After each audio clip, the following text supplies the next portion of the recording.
한국 대중음악이 가장 아름다웠던 시대, 가장 노래다웠던 시대, 그리고 낭만이 있었던 시대를 찾아갑니다. 우리 노래 전시회.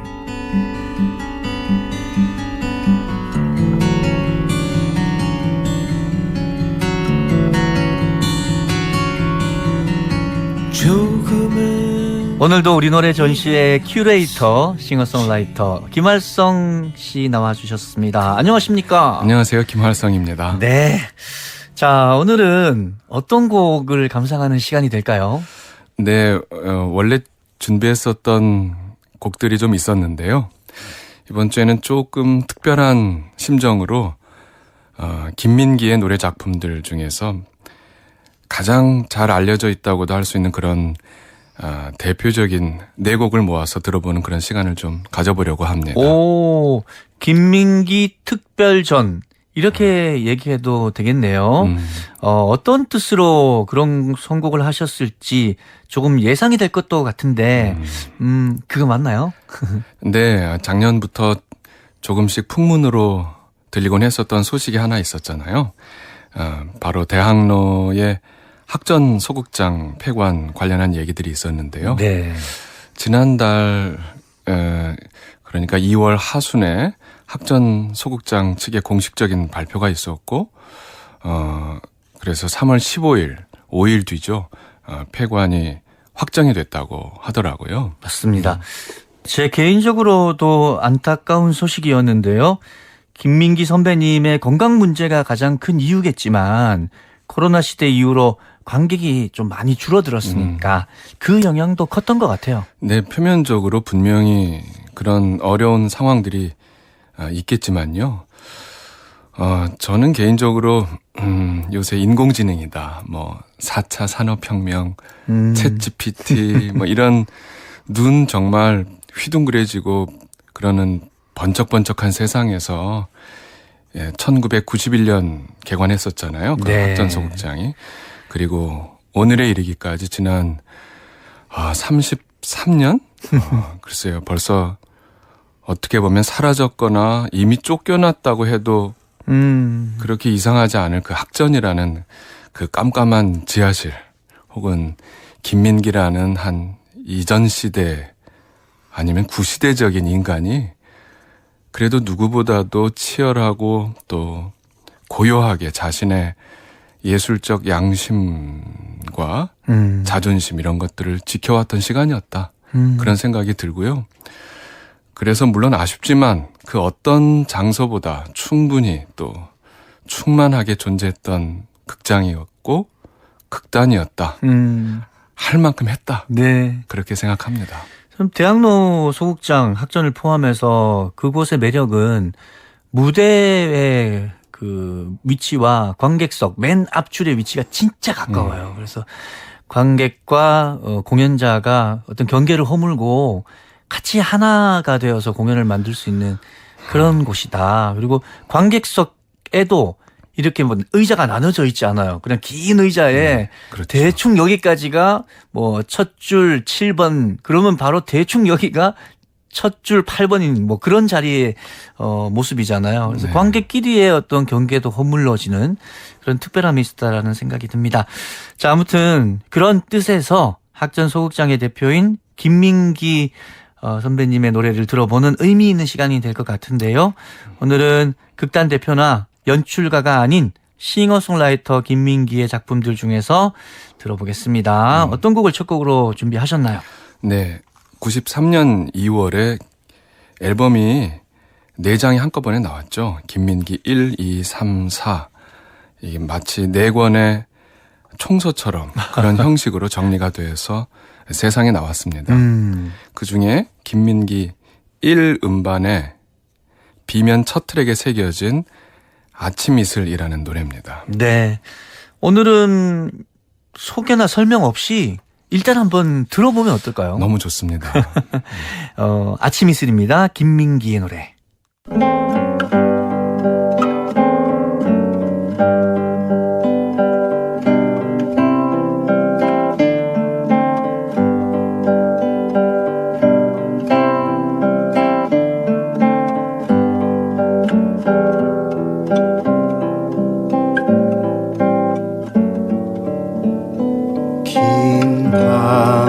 세우고 불림마다 맺힌 진주보다 더 고운 아침 이슬처럼 내 맘에 서름이 아라리 맺힐 때 아침 동산에 올라 작은 미소를 배운다. 태양은 묘지 위에 붉게 떠오르고 한낮에 찌는 더위는 나의 시련일지라. 나 이제 가노라. 저 거친 광야에 서러움 모두 버리고 나 이제 가노라.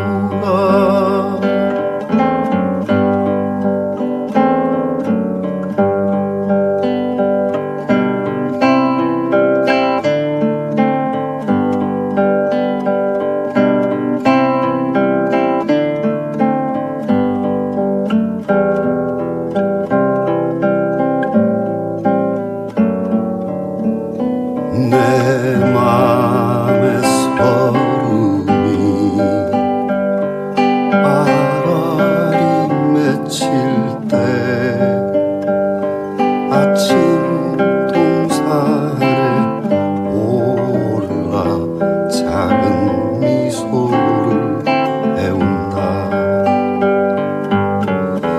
태양은 묘지 위에 붉게 떠오르고 한낮에 찌는 더위는 나의 시련일지라. 나 이제 가노라. 저 거친 광야에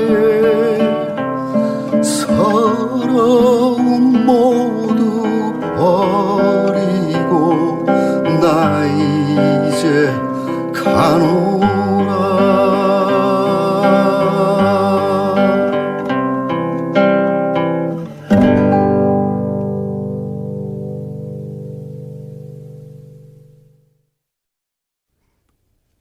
창호의 드린 햇살 일요일 2부 싱어송라이터 김할성 씨와 함께 우리 노래 전시회 코너로 진행되고 있습니다.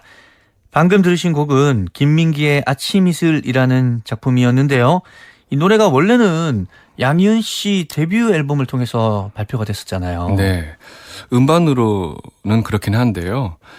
1970년 즈음에서 그 음반으로 나오기 전에 양희은 씨 음반 나오기 전에 김민기 씨가 당시에 작은 아마 음악 다방 같은 곳이나 또 서울 명동의 YWCA 사옥 안에 만들어진 청개구리의 집, 이제 우리가 흔히 청개구리라고 포크 팬들은 알고 계신 그런 장소가 있었는데 예.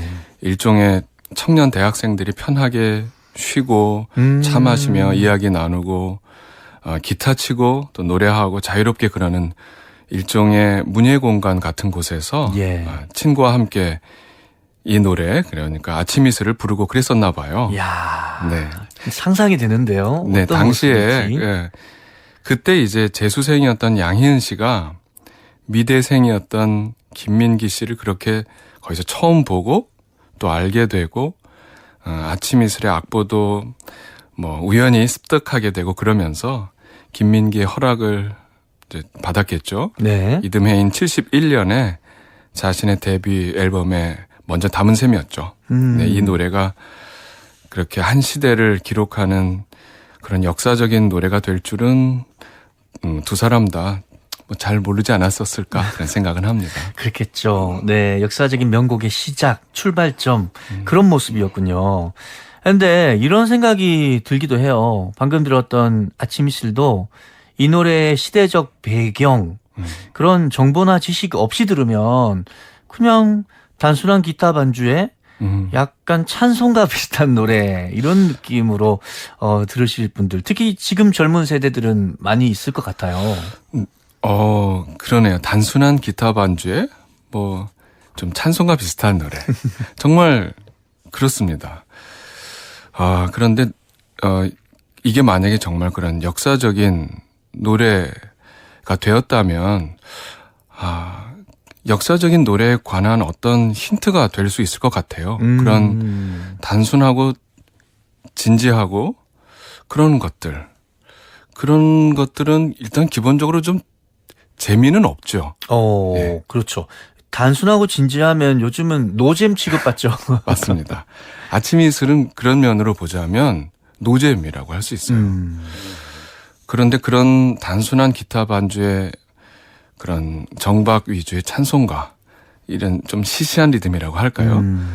그런 리듬에 또 공연히 진지한 가사를 가진 그런 노래가 어떻게 해서 시대를 증언하는 그런 역사적인 노래가 됐을까? 잘 대답하기 어려운 문제긴 하겠지만요.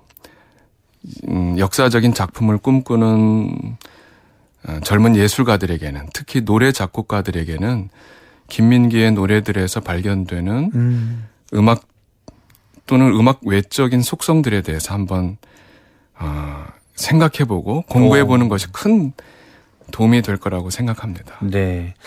어떤 명곡을 얘기할 때 지금 시점에서 노잼이다, 재미있다로 판단하는 것보다는 그 노래가 만들어지고 많이 불려졌을 그 당시로 한번 거슬러 올라가서 이해하려는 노력 같은 게 필요할 것 같고요. 네. 좋은 노래를 만들고 싶다. 그런 꿈을 가지고 있는 분들에게 김민기의 노래들이 정말 좋은 교과서 역할을 할 수 있을 것 같다는 생각 저도 공감이 됩니다. 자, 그러면 이 두 번째 곡으로 넘어가 볼까요? 그럴까요?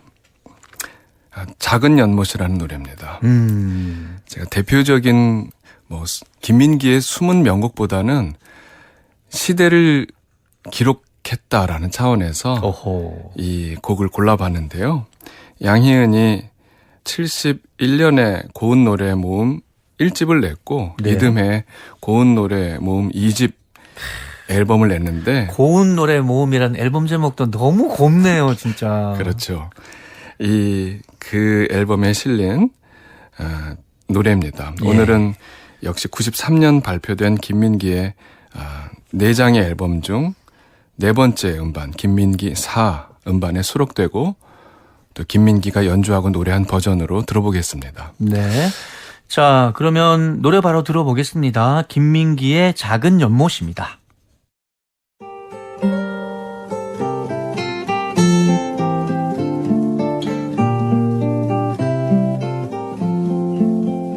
깊은 산 오솔길 옆 자그마한 연못엔 지금은 더러운 물만 고이고 아무것도 살지 않지만 먼 옛날 이 연못엔 예쁜 붕어 2마리 살고 있었다고 전해지지요. 깊은 산 작은 연못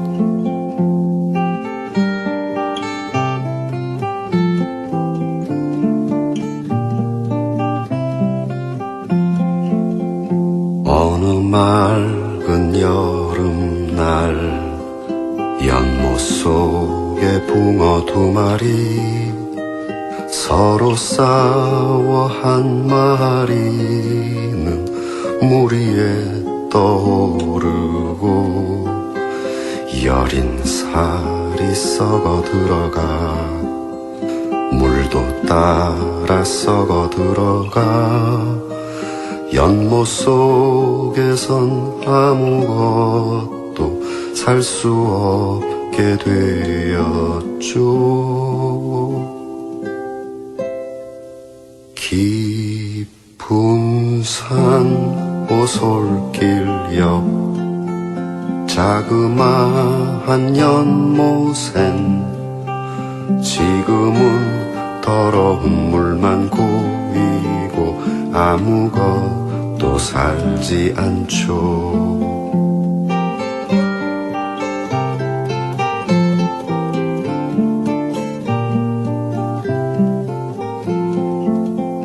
푸르던 나뭇잎이 한 입 두 입 떨어져 연못 위에 작은 배 띄우다가 물속 깊이 가라앉으면 집 이름 꽃사슴이 산속을 헤매다가 연못을 찾아와 물을 마시고 살며시 잠들게 되죠.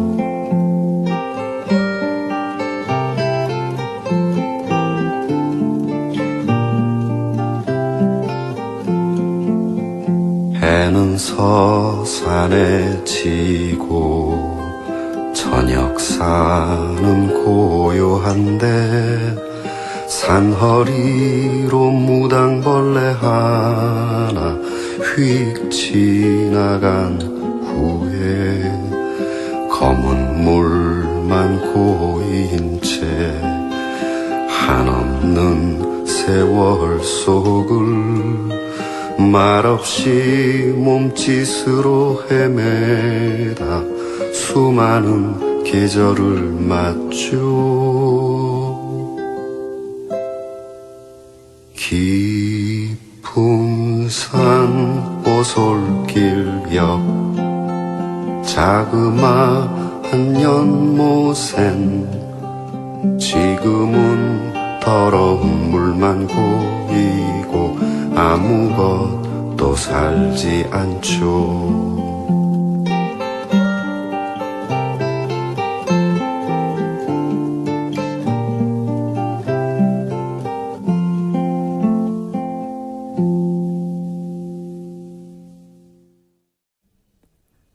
김민기의 작은 연못이었습니다. 오늘 김민기의 음악 이야기 나누고 또 노래를 들으면서 우리 노래 전시회 이 코너에서 자주 나누었던 질문 하나가 떠올랐습니다. 바로 노래란 정말 무엇일까? 이 얘기요. 한철 씨가 그렇게 얘기해 주시니까 저도 그런 생각이 듭니다. 아침 이슬이나 작은 연못이나 결국은 그냥 하나의 노래인데 가사 중에 뭐 이게 많이 논란이 됐었죠. 뭐 묘지가 뜻하는 것은 뭐냐. 아침 이슬 같은 경우에 예. 뭐 붉게 떠오르고 이런 데서 그 붉음은 뭘 뜻하는 거냐. 붕어 두 마리는 한 마리는 누구냐. 죽은 놈은 누구고 산 놈은 뭐고 연못은 어디냐. 그런 것들에 관심을 가질 수도 있긴 하겠지만 어쩌면 김민기는 자신의 작품들에 담긴 그런 메시지가 정확하게 해석되고 전달되고 뭐 그러는 거 중요하겠지만 그러는 것보다는 노래는 왜 만들어지고 또 누구에 의해 어떻게 불러지는 것일까? 사람들에게 노래는 왜 필요하고 왜 하필 그때 그 노래를 사람들이 같이 마음을 모아서 함께 부르고 싶어하게 되는 걸까? 그 노래로 할 수 있는 일들이 있긴 있을까? 노래란 무엇일까? 그런 질문들이 사람들의 마음속에서 끌어올려지기를 김민기라는 음악가는 무의식 중에서라도 원하고 있었던 건 아닐까 그런 생각을 좀 하게 됩니다. 그게 반드시 노래에 관한 질문이 아니더라도 또 더 나은 세상이라는 것은 마음속에 어떤 의미 있는 질문들을 품고 있는 사람들에 의해서 맞아요. 만들어져 가는 것 같습니다. 자, 이렇게 아침 이슬, 작은 연못 두 작품을 감상했는데요. 오늘 들을 네 곡의 노래들 중에 이 두 노래를 우선 고르신 이유가 있을 것 같아요. 네. 아침 이슬 같은 경우 그 양희은의 71년도 데뷔 음반의 버전으로 들은 사람도 있겠고 네. 또 많은 분들 특히 80년대 아침 이슬을 들었던 분들은 이 노래를 누구 작사 누구 작곡 뭐 가요 가수 이런 요새 뭐 미디어적 정보들이 굉장히 많잖아요. 그렇죠. 한 음악을 들으면 착착착착 나오고 그러는데 그렇게 해서 접했다기보다 아침 이슬 같은 경우는 정말 내가 알거나 또는 모르는 내 주변의 어떤 사람들 그렇죠. 그런 어떤 사람들이 부르는 그 노래 소리를 정말 리얼한 현실 속에서 들었다고 할 수 있는데요. 저도 그냥 명확히는 생각나지 않지만 그런 미디어를 통해서 들었던 건 확실히 아니고 네. 누군가의 방에 놀러 갔다가 기타 튕기면서 이런 노래 있어 하면서 들었던 것 같아요. 네, 누가 만들었는지도 모르게. 네, 맞습니다. 더구나 이 노래가 발표되고서 얼마 지나지 않아서 이게 금지곡 그 당시에 처분을 받았었잖아요. 그러니까 아침 이슬뿐 아니라 김민기 일집에 실린 노래들을 대중매체를 통해서 들을 수 있는 건 사실 아주 희박했을 네, 겁니다. 맞습니다. 사실 금지곡이라는 게 어떤 노래를 금지곡으로 판단하는 그런 사람, 뭐 예를 들면 권력자라고 한다면 예. 그런 입장에서는 그 노래가 그런 자기 권력자 자신을 혹은 자기를 포함한 통치 집단을 풍자하고 조롱하고 또 때로 그에 대해서 일종의 적의를 품고 있는 것들이 예. 노래 속에 분명히 담겨 있을 때 그것이 독재적인 판단일지언정 그 노래를 이건 안 돼. 그렇게 금지곡 처분하는 것은 어떻게 보면 그래. 그럴 수 있겠다. 나라도 뭐 기분 나쁠 수 있겠지. 이해심이 되게 많으신데요. 독재자의 입장이라면 이거는 기분 나쁘다. 그런 게 인지상정일 수 있을 것 같긴 해요. 그래요. 네. 뭐 그런 노래를 저항가요라고도 할 수 있겠네요. 맞습니다. 그런 저항가요를 만들고 부르고 하는 그 주체들은 이 세계가 어떤 것들을 금지하고 있는지를 자신의 노래가 금지되는 현실을 통해서 보여주고자 하려는 그런 목표를 가지고 있다고도 볼 수 있죠. 이렇게도 해석될 수 있군요. 그런데 아침 이슬 같은 경우는 사실 아침 이슬의 가사는 무슨 특별한 현실을 고발한다거나 권력자를 비웃는다거나 뭐 우리 함께 무기 들고 싸우자 뭐 그런 얘기로 들리진 않잖아요. 그렇죠. 그래서 그 아침 이슬이나 작은 연못 같은 곡들이 금지곡이 됐다는 것은 참 한국 노래의 역사, 사회사라고 할까요? 그런 차원에서 보자면 뭐 안타깝기도 하지만 또 사실은 좀 의아한 사건이었다고 볼 수 있습니다. 맞습니다. 네. 70년대 그런 금지곡 사태 이후로 노래를 예술적 완성도가 아닌 가사 내용을 아주 냉정하게 살펴보면서 뭐랄까 노랫말이 건전한가 아닌가 정도로 판단하는 관행이 나타나기 시작했고요. 이렇게 돼버리면 이제 뮤지션도 자기가 자기 검열을 하면서 그러한 가사들의 노래들만 만들게 되죠. 맞습니다. 그리고 음악적 완성도는 떨어지면서 가사만 그럴듯하게 만들어지는 노래들. 그리고 굉장히 예술적 완성도가 높은데 가사의 몇 개의 단어가 문제가 삼아져서 그렇죠. 그 전체적으로 판단되는 그런 경우들이 나타나는데 말씀하셨다시피 한 노래를 저항가요나 뭐 민중가요 또는 뭐 현실 참여적인 노래 이런 식으로 그 장르를 제한하고 규정하는 것은 뭐 일단 그 자체만으로도 문제가 있는 것 같기는 합니다. 그런데 양희은 씨가 어떤 인터뷰에서 제가 봤던 기억이 나는데 그 자료를 찾지는 못하긴 했는데요. 네. 아마 이런 내용이었을 겁니다. 김민기의 노래들이 금지되기 시작하면서 한국의 가요들, 특히 포크송들이 뭐 이 포크송은 서정가요다. 이 포크송은 저항가요다. 운동권이다. 이런 아주 이상한 방식으로 구분되고 말았다는 그런 인터뷰를 들은 적이 있어요. 그러니까 서정적인 노래로는 어떤 저항적 의미를 담을 수가 없고 또 저항적 메시지를 담은 노래는 서정적일 수 없다. 이런 편견이 생긴 거라고도 할 수 있겠네요. 네. 그리고 그런 편견은 보면 사실 오늘날까지도 조금 남아있는 것도 같습니다. 오. 이 얘기를 조금 더 하고 싶지만 조금 오늘 더 조금 잘못하면은- 삼키시면서. 네네. 네. 이제 한번 이어서 세 번째 곡을 함께 들었으면 하는데요. 네. 그것은 상록수라는 곡입니다. 오, 상록수. 원래 거칠은 들판에 푸르른 솔잎처럼이라는 제목으로 이것도 양희은 씨 앨범에 먼저 발표가 됐었죠. 맞습니다. 그게 1979년이었더라고요.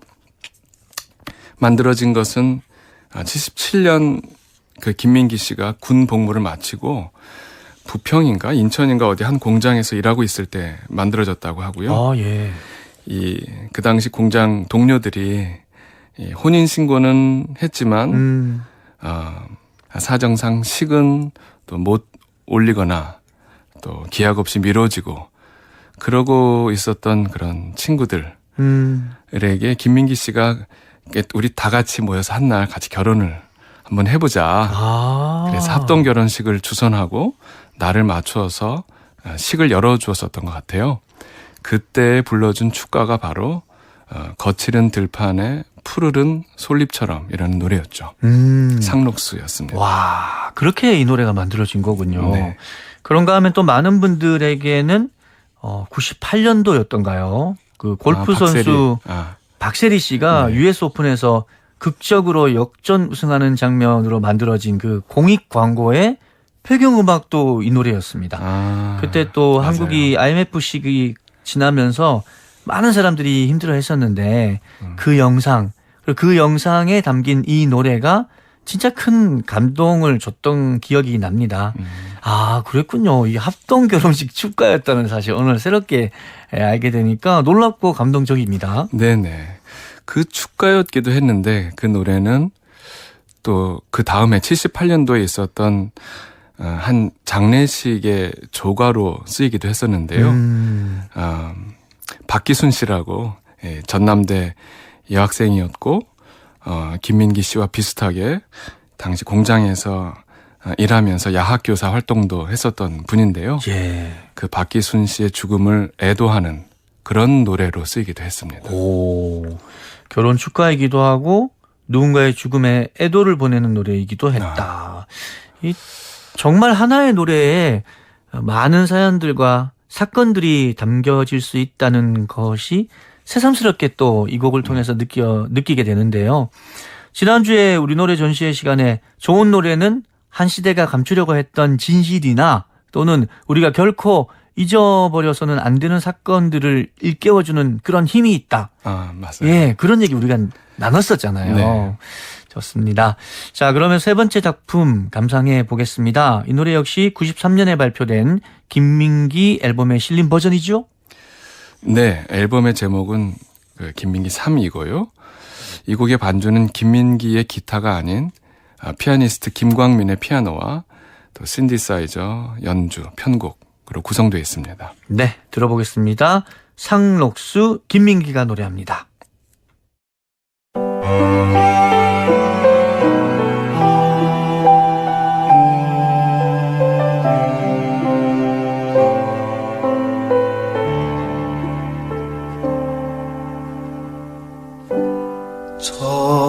저들의 푸르른 솔잎을 보라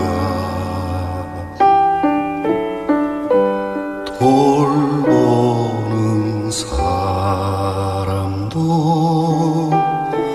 하나 없는데 비바람 맞고 눈보라 쳐도 온누리 끝까지 맘껏 부르다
깨치고 나가 끝내 이기리라 깨치고 나가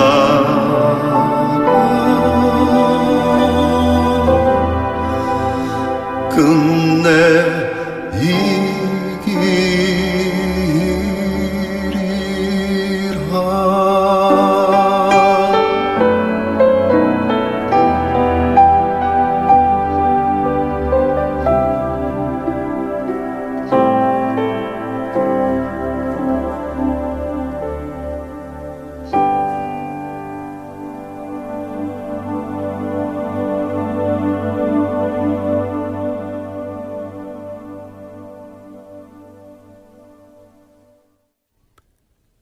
김민기의 노래 상록수 함께 들으셨습니다.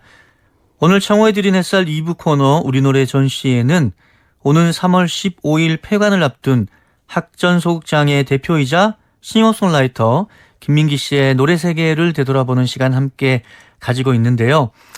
원래 오늘 준비해 오신 곡이 4곡이라고 하셨는데 네, 다 듣기에는 오늘 시간이 조금 부족한 것 같아요. 그렇게 됐네요. 이거 어때요? 나머지 한 곡은 다음 주에 이렇게 미뤄서 소개해 주시는 것. 그렇게 할 수 있을까? 그러면 좋겠다. 이렇게 속으로 생각하고 있었는데 네. 제 마음을 너무 잘 헤아려 주셨어요. 고맙습니다. 좋습니다. 자, 오늘 정말 뜻깊은 시간이었고요. 다음 주 우리 노래 전시회도 김민기 씨의 음악으로 시작되는 좋은 노래들과 이야기 기대 많이 하겠습니다. 오늘 순서는 여기서 마무리할게요. 지금까지 싱어송라이터 김말성 씨였습니다. 고맙습니다. 고맙습니다. 보내드리면서 조동진의 노래 너의 노래는 함께 듣겠습니다.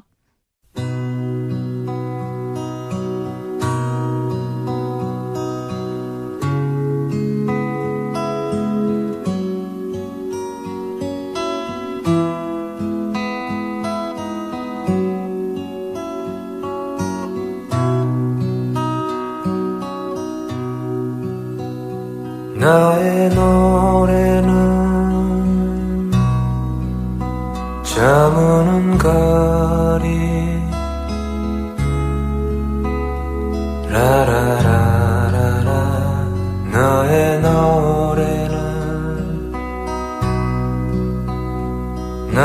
노래는 맑은 술잔 라라라라라 너의 노래는 유리창에 부서지는 저녁 햇살처럼 저리도록 외로운 너의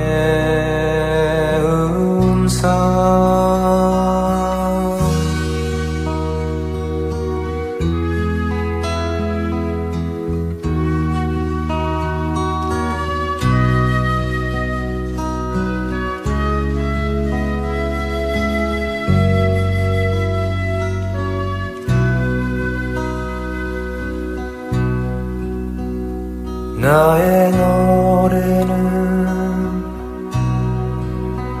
멀고 먼 여행 라라라라라 너의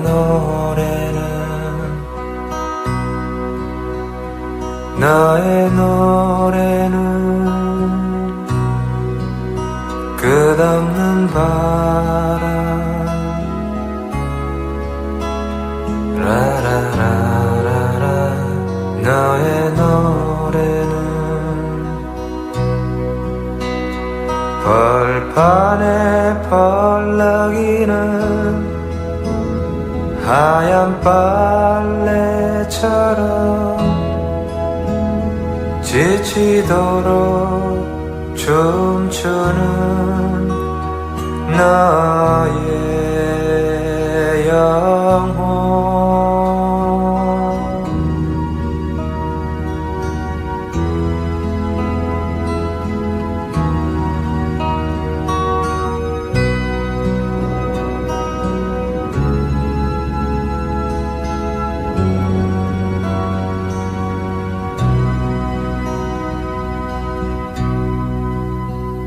너의 노래는 기나긴 밤 라라라라라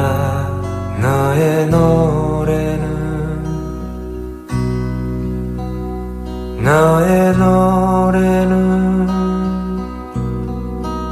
새벽 종소리 라라라라라 너의 노래는 이른 아침 밀려드는 젖은 안개처럼 아프도록 스미는 너의